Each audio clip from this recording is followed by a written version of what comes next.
लें तो जनाब हस्बे वादा, जैसा कि हमने आपसे कहा कि हम कुछ ऐसे लोगों से आपको मिलवाएंगे जो कि स्क्रीन पर थे और पसे पर्दा चले गए, और कुछ ऐसे लोग भी जो पसे पर्दा होते हुए भी अपनी प्रेजेंस का एहसास दिलाते रहते हैं। लेकिन ये जो शख्सियत हमारे साथ मौजूद हैं, ये दोनों तरह के स्क्रीन पर रहे और इनकी वजह से हमें बड़ी इंस्पिरेशन मिली। और अगर आज आप सरेआम देखते हैं तो कहीं ना कहीं इनकी सिखाई हुई बहुत सारी चीज़ें आप आज के सरेआम में, और जिम्मेदार कौन तो एज इट इज़ आप ARY न्यूज़ पर मुलाहिजा करते हैं, जो कि उनका शुरू किया हुआ प्रोग्राम था, और साथ ही साथ अपनी आवाज़ की वजह से भी ये मौजूद रहते हैं। सो मैं बहुत शुक्रगुजार हूँ डॉक्टर यासिर साहब, थैंक यू वेरी मच, आपका शुक्रिया, बड़े अरसे बाद आपसे मुलाकात हुई। खासा ज़माना हो गया, thank you for having me यार। आपका शुक्रिया, आपने वक्त दिया हमें। अभी आजकल वॉइस ओवर्स चल रहा है, वॉइस ओवर्स करते रहते हैं, वो मून लाइटिंग करता हूँ, दिन में प्रोडक्शन करता हूँ अपनी, और रात में फिर वॉइस ओवर्स करता हूँ। लेकिन ये स्क्रीन पे हम आपको मिस करते हैं, क्यों फैसला किया आपने?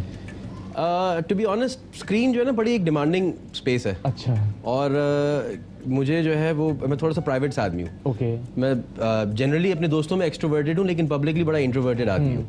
तो मुझे शर्म आती है, अगर मुझे कोई पहचान लेना तो मैं ऑकवर्ड हो जाता हूँ, मुझे पता नहीं चलता कि मैं क्या बोलूं। हाँ, और ये मुझे नहीं पता था, मेरी बेगम ने बड़े पॉइंट आउट किया कि आप हैंग क्यों हो जाते हैं। तो मैंने कहा यार मुझे पता नहीं मैं क्या रिस्पॉन्ड करूँ, तो मुझे पता नहीं होता, तो लिहाजा फिर मैंने कहा वो मुझसे हो नहीं पाएगा। जनरली तबीयतन मैं एक्सट्रोवर्टेड हूँ दोस्तों में, लेकिन पब्लिकली। अच्छा, चूँकि हमें तो ये हुआ कि हम आपसे इस तरह से भी मिले कि बहुत सारी आवाज़ें होती हैं जो आप रोज़ाना सुनते हैं, लेकिन अल्टीमेटली आपको पता नहीं होता कि उन आवाज़ों के पीछे कौन है, और ये बड़ी इंटरेस्टिंग बात है। तो हमें ज़रा बताइए कि ये एक्सपीरियंस जो है ये कैसा है वॉइस ओवर का? जो असल में जब शुरू में किसी ने मुझसे पहली दफ़ा कहा, बाय क्वालिफिकेशन तो मैं डॉक्टर हूँ, सही, रेडियो स्टेशन पे ऐसी शुगलन काम करता था RJ के तौर पे, तो किसी ने कहा कि वॉइस ओवर करोगे। मैं कहा ये क्या होता है? अच्छा। तो उसने कहा जो मॉडल बोलते हैं उसकी आवाज़ निकालनी होती है। मैं कहा तो इसकी अपनी आवाज़ नहीं होती? तो उसने कहा नहीं, उसकी अपनी आवाज़ नहीं होती। सही। मैंने कहा मुझे दिखाओ। अब आउट ऑफ क्यूरियोसिटी आप कहीं चले जाते हैं ना, तो आप स्टूडियो चले गए, देखा, इंट्रीगिंग हुआ थोड़ा सा कि आपको मतलब ये कैसा काम हुआ। फिर उसने कहा कि देखो मैं तुम्हें इसके ना इतने ही पैसे दूंगा। मैं कहा इस काम के तुम मुझे पैसे भी दोगे? अच्छा। तो ये एक अजीब सा, अब वो एक कम्प्लीटली एक अलग रेल्म खुल गया कि आपने कहा कि यार एक तो ये नहीं पता था कि ये इसकी आवाज़ एक्चुअली नहीं है। अच्छा, मुझे पहली बार ये पता चला, मेरी बेगम ने एक कमर्शियल किया, हाँ, और उसकी आवाज़ जब वो स्क्रीन पे आई तो कोई और ही आवाज़ थी, तो मेरे लिए बड़ा हैरान कि ये तो बिल्कुल वो है ही नहीं। हाँ। और फिर हमें पता चला कि असल में नॉर्मली 80-90% ऐसा ही होता है कि आवाज़ आपकी नहीं होती, ऐसा ही होता है। तो उसके बाद फिर शुरू में बहुत अजीब लगता था अपनी आवाज़ सुन के, बुरी लगती है। अच्छा। अपनी आवाज़ कभी अच्छी नहीं लगती। 90% जितने भी लोग वॉइस ओवर करते हैं ना, शुरू में आपको आदत ही नहीं होती, और अच्छी तो कभी भी नहीं लगती। ओके। तो आदमी हमेशा सुनता और कहता है यार पता नहीं क्यों मुझे हायर करते हैं लोग, वाकई रिस्क अल्लाह के ही हाथ में है। तो इसलिए जो है बिल्कुल। आपको क्या अभी तक की कोई ऐसी चीज़ जो बहुत ज़्यादा मकबूल हुई हो लेकिन लोग ना जानते हो कि वो उसके पीछे की आवाज़ कौन है, चाहे वो किसी कमर्शियल का पार्ट है, चाहे वो कोई कुछ भी ऐसा? यार एक बड़ी मखसूस लाइन है, हाँ, जो हर आर्टिस्ट ने जिंदगी भर बोली है और बोलनी है, और वो है पाकिस्तान में पहली बार। तो वो जो होती है ना, पाकिस्तान में पहली बार, और उसके बाद फिर जो भी ऑफर होती है, तो वो जो पहली बार होता है ना, वो पाकिस्तान में 70 साल से पहली बार हो रहा है। और हम सब ने ये लाइन इतनी दफ़ा बोली है कि हमारी एक सिग्नेचर वो है। बिल्कुल ठीक है। होता ये था कि ऊंचा बोलना ना एक अलग काम है, नीचा बोलना एक अलग काम है। नीचे जब आप बोलते हैं तो वो फिर जब आप this summer Van Damme as never seen before, जब यहाँ पे चले जाते हैं तो वो फिर एक अलग पहचान बन जाती है आपकी।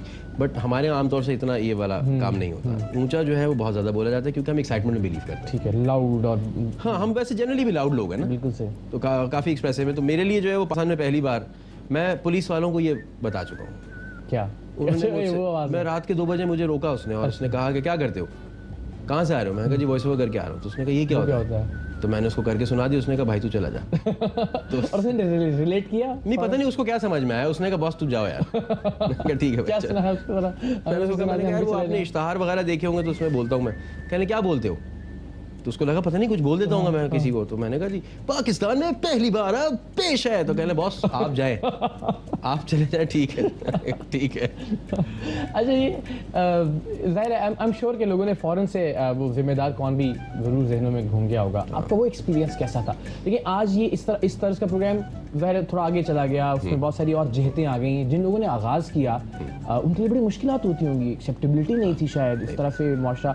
आज तो ज़ाहिर है कि हीरो की तरह और वो सारा, लेकिन उन दिनों में तो मुश्किलात बहुत ज़्यादा हमें भी होती हैं, लेकिन आई एम श्योर उस वक्त में ज़्यादा होती होंगी। यार आई थिंक वो प्रोग्रेशन है ना, नेचुरली इवॉल्व करती है कोई भी चीज़, तो उस वक्त के जो एवोल्यूशनरी प्रोसेस के जो मसले मसाइल थे वो एक दूसरे को समझाना ही मुश्किल था कि क्यों हम ये रिस्क लेंगे, क्यों कोई देखेगा। तो बहुत सारे लोगों को ये भी मालूमात नहीं थी कि ये कैसे होगा, कैसे करेंगे, आपस में ही समझाना मुश्किल हो जाता था। तो वो कुछ टीदिंग इश्यूज थे एट द टाइम। कोई मशवरा जो आप हमें देना चाहें एज टीम सर हैं? यार आई थिंक बहुत सही वाला, ऑनेस्टली बहुत अच्छा, जो कि ये गलत जो ना डांटने वाला नहीं बिल्कुल नहीं। आई थिंक मैं खुद भी बहुत एंजॉय करता हूँ शो। अभी कुछ दिन पहले आपका आ रहा था जो नोट छापने वाला था, जाली नोट, हाँ जाली नोट वाला, एक्चुअली हाँ कल परसों ही मैं देख रहा था और मेरे घर वाले बहुत शौक से देखते हैं। It's a true inspiration. बस अपना ख्याल रखें, ये बहुत ज़रूरी है, क्योंकि मुझे पता है कि इतना आसान नहीं है। आपसे बेहतर कौन जानता है? बहुत दफ़ा बहुत सारे बारूसूख लोग जो हैं वो बहुत मुश्किलात पैदा करते हैं। ऐसा ही है। तो बस ख्याल ज़रूर रखें, अपना सिक्योरिटी का अपना ख्याल रखें और घर वालों का ख्याल रखें। Thank you so very much, बड़ा मज़ा आया आपसे वैसे मिलके इतने अरसे बाद, और आई होप कि अब ये ज़रा फ्रीक्वेंट हम मिलते हैं, आपसे फीडबैक लेते रहें इंशाल्लाह। Thank you so much Asif भाई, थैंक यू बहुत बहुत शुक्रिया, थैंक यू सो मच। मेरे घर में क्या चीज़ सबसे ज़्यादा अच्छी लगी? मोटरसाइकिल है ना। ओए होए यार, तुम तुम्हारा चार्ज हो गया कि नहीं? चार्ज तुम्हारे लिए तो मेरी अम्मी उन्होंने सारा कुछ चार्ज करके रखा हुआ। ईद पे क्या खाते हो? मैं बकरी खाऊंगा। देखो मैं तुम्हें प्यारा लगता हूँ ना, तो मुझे ईद देनी चाहिए तुम्हें या नहीं? कितने? 500। ईद मुबारक फ्रेंड्स।